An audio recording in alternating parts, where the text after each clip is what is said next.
Housing in Toronto is at an actual crisis point. The average home costs more than 100% of the average family's monthly income in mortgage payments alone. Rents are soaring too, 22% year over year. Subsidized housing has decades-long wait lists. Families are leaving the city in droves. Toronto is number 1 in the country for young adults living with their parents.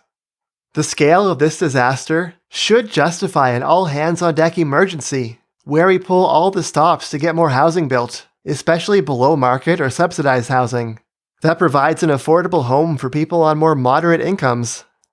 Unfortunately, this hasn't been the reality so far. In this video, we're going to show how efforts to repurpose surplus government land to build mixed-income communities with affordable housing get sabotaged and scaled down by misaligned priorities, political meddling, and opposition from not-in-my-backyard neighborhood activists. But we are appealing to the city to reconsider this project that is going to disrupt the community.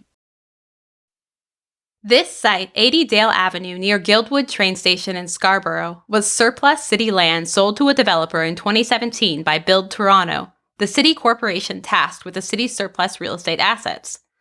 At that time, the developer of 80 Dale was accepted into Toronto's Open Door Affordable Housing program, designed to fast-track much-needed affordable housing in the city. This land, originally intended for a highway that was never built, has been considered for affordable housing going at least as far back as 1999, under the city's Housing First policy, which decided that the number 1 priority for surplus city land should be maximizing affordable housing. After acquiring the land almost 20 years later, the developer proposed a high-rise and stacked townhouse project with a total of 386 rental units, with 116 affordable units targeted at lower-income families. But the final design accepted by Council in 2021 was very different, shrunk down to 2 shorter mid-rise buildings with fewer total units and affordable units, falling substantially to a target of 47. What's more, all of the 4-bedroom, family-sized units initially planned were lost in this revision. What happened? Opposition from neighbors and city councillors, who fought to cancel, shrink, or delay the project, compounding with the loss of a provincial program to refund development charges on rental housing. Starting with the neighbors, homeowner groups have been fighting new housing on this site for more than 20 years. A 2002 city report found strong opposition to medium or high-density residential, with residents expressing particular concern about the impact of affordable housing on their community. That's a direct quote from the city's own report. Fast forward to 2020, and the opposition to housing here was still going strong. The developer's proposal was shrunk from high-rise in 2018 to the accepted mid-rise plan in 2021 because of a litany of concerns: traffic congestion, parking, height and density, shadows, loss of privacy and views, and the proposed tenure or use of the development. That really sounds like the neighboring homeowners just don't like renters or affordable housing near them. The public consultation report also makes it clear that neighbors were asking for guarantees that the market rate rental units will be quote-unquote luxury and not harm their property values. Local city councillors amplified homeowners' concerns, describing the initial 27-story proposal as unacceptable and too high for the neighborhood. To be clear, the context is a 17-story building next door with more high-rises across the street and taller ones likely in the future at the train station. The site is next to Kingston Road, a bus priority corridor and proposed route for the Eglinton East Light Rail line. This site is a 14-minute walk from Guildwood train station. It could be even faster with a dedicated pedestrian pathway, from where you can get trains to downtown Toronto every 30 minutes, which in a few years will be every 15 minutes or better. The station also has intercity trains on Canada's busiest train corridor. Not all trains stop here, but we can take Via Rail from Montreal, a different city 5 hours away, directly to this station if we wanted. This corner of suburban Toronto has markedly more transit infrastructure and service than 99% of people in North America have access to. It makes you wonder, if we can't build high-rises here, where can we build them? What's worse, there was still substantial neighbor opposition to the scaled-down mid-rise plan. The close proximity of these multi-unit buildings would encroach on existing residents' privacy in a manner that would certainly induce all kinds of stress and safety concern. There was an appeal against the scaled-down project brought to the Ontario Land Tribunal from Metropolitan Toronto Condominium Corporation No. 978. As it turns out, this ominous-sounding corporation is none other than 90 Dale Avenue, the neighboring condo building.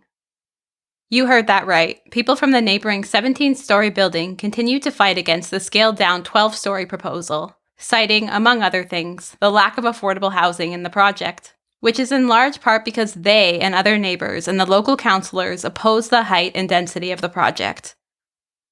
Their appeal was withdrawn 6 months later, but this additional 6-month delay on the development was a NIMBY bargain, costing them only $1,100, or about $200 a month. Delays might be cheap for NIMBYs, but they're not cheap for the people trying to build the housing, especially in an era of rising interest rates and construction costs. Delays add to costs and make projects less viable and able to happen at all.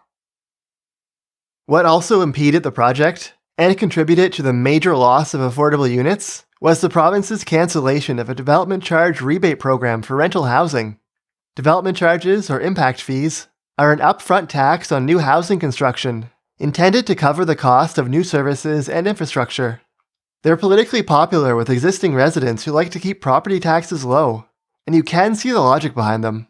But it's hard to get around the fact that the city adding $55,000 to the cost of a 2-bedroom apartment makes new projects less viable, especially with affordable or low-income units. Losing the provincial rebate in 2018 added costs to the project and lowered the number of affordable units. There's actually hope on the horizon here, though. Despite strong objections from cities, Ontario's recent province-wide reforms are set to reduce development charges on rental housing and eliminate them for affordable housing. The government really shot itself in the foot with a PR disaster of opening up parts of the Greenbelt for urban expansion, but some of the other reforms are actually pretty exciting. And to be clear, not all cities rely on development charges this much. Montreal charges far less than Toronto or Vancouver, for example. People moving into new homes in Greater Montreal still pay for their infrastructure, just with property taxes over the course of living there, more than big upfront fees.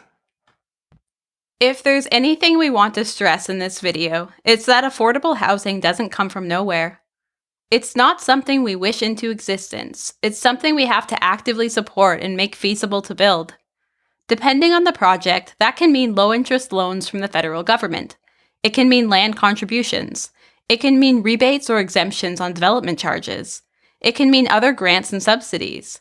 It can mean permission to build additional height and density, because one of the main ways that below-market or subsidized housing is practical in private developments is through cross-subsidy from market-rate units.